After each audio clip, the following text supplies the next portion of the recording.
base de toute la pyramide. Et pour rejoindre la famille, comment ça se passe? Ce n'est pas une simple formalité, c'est un processus bien défini. Tout est dans l'article 11. Il faut d'abord poser sa candidature, bien sûr. Ensuite, il faut déjà être membre de sa confédération continentale, comme l'UEFA en Europe. Et le point crucial, ses propres règles doivent être compatibles avec celles de la FIFA. C'est le Congrès qui a le dernier mot.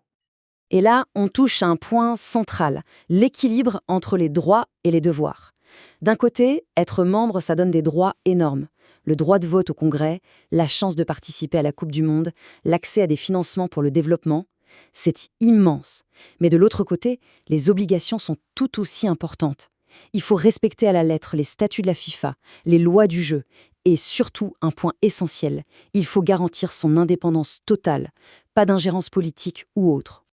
Bon, on a les membres, mais qui dirige concrètement? Qui tient les rênes du football mondial?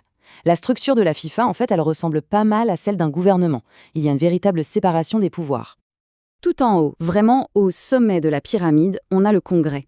C'est un peu le parlement du foot mondial. Et ce qui est fou, c'est que chaque fédération, membre, que ce soit le Brésil ou une toute petite île, a une seule et même voix. C'est l'autorité suprême. C'est là que les statuts sont votés et modifiés. Donc si le Congrès, c'est le Parlement, eh bien le Conseil, c'est en quelque sorte le gouvernement. C'est lui qui définit la stratégie, la grande vision de l'organisation. Il supervise tout et prend les décisions importantes entre deux congrès. Et ce Conseil, il n'est pas composé au hasard. Le chiffre à retenir, c'est 37.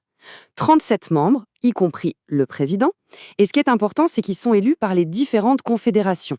L'idée, c'est d'assurer que toutes les régions du monde soient représentées à la table des décisions. Et puis, il y a la salle des machines, le secrétariat général. C'est l'administration, le côté opérationnel de la FIFA.